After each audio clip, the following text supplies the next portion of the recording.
5 saksi yang meringankan Peggy Setiawan dihadirkan dalam sidang pra-peradilan di Pengadilan Negeri Bandung, Jawa Barat. 5 saksi diantaranya adalah Soeharsono selaku paman Egy, Dede Kurniawan teman Peggy, Liga Akbar, Agus alias Aceng, dan istrinya yang bernama Diana, pemilik rumah tempat Peggy bekerja. Saksi bernama Agus mengkonfirmasi bahwa Peggy bersama 7 pekerja lainnya berada di Bandung saat pembunuhan Vina dan Egy terjadi. Mereka menjadi kuli bangunan rumah yang proses pembangunannya dimulai Agustus 2016. Tetapi Agus tidak ingat apakah Peggy pernah meninggalkan proyek di akhir Agustus 2016 ketika pembunuhan Vina dan Egy terjadi.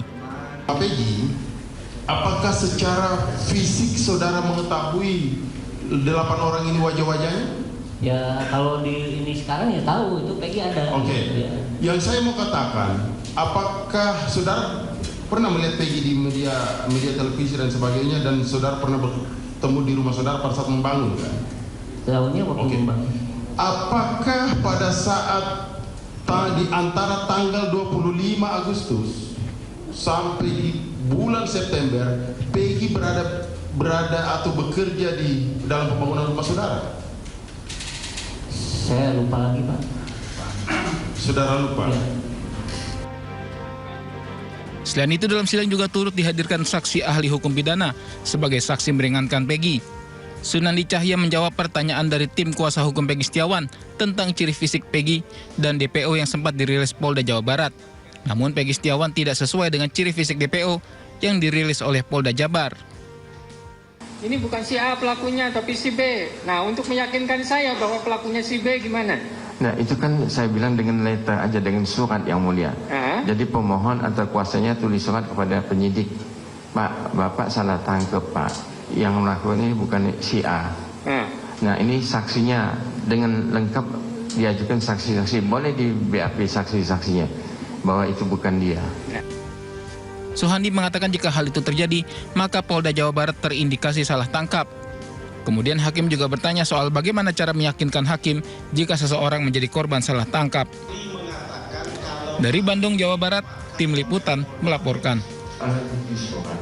Kami mampu membuktikan bahwa selama ini yang dikatakan Peggy Perong itu adalah Peggy Setiawan adalah tidak seperti demikian.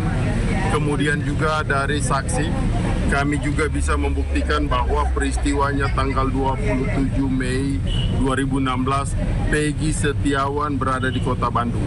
Inti dari saksi yang kami ajukan itu. Karena ini berkaitan dengan penetapan tersangka, kemudian dalil kami adalah salah tangkap orang, makanya perlu kami membuktikan itu.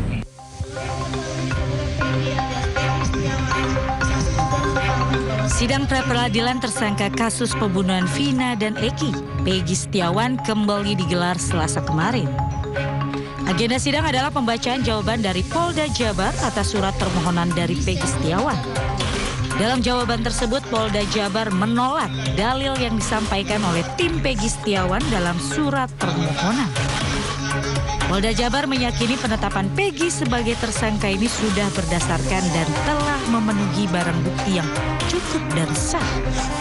Sementara itu, kuasa hukum Peggy Setiawan, Marwan Iswandi, menyebut jawaban Polda Jabar yang disampaikan di persidangan ini melantur.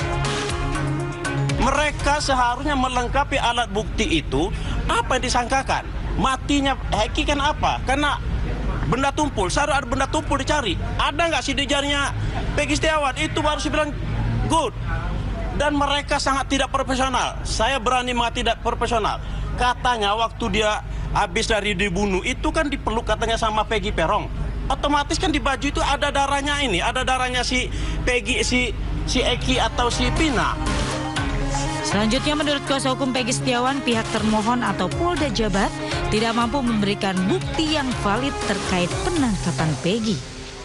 Tim Liputan iNews melaporkan. Dan cara mendapatkan alat bukti tersebut prosedural. Sidang replik pra-peradilan Peggy Setiawan dimulai pada pukul 14 Selasa siang di Pengadilan Negeri Bandung, Jawa Barat. Tim kuasa hukum Peggy Setiawan memberikan tanggapan atas dalil-dalil yang disampaikan oleh Polda Jawa Barat.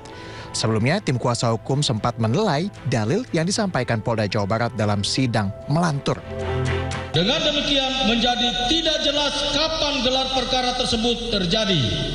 10. bahwa berdasarkan uraian tersebut di atas, jelas dan beralasan hukum bahwa penetapan tersangka yang menjadi objek pra-peradilan perkara akut tidak sah karena tidak didukung oleh 2 alat bukti yang cukup dan cara mendapatkan alat bukti tersebut unprocedural. Tim kuasa hukum juga menganggap penangkapan yang dilakukan terhadap Peggy tidak sesuai dengan prosedur. Pasalnya, tidak ada satupun alat bukti yang menguatkan bahwa Peggy Setiawan adalah pelaku pembunuh Vina dan Eki. Tim Liputan iNews melaporkan.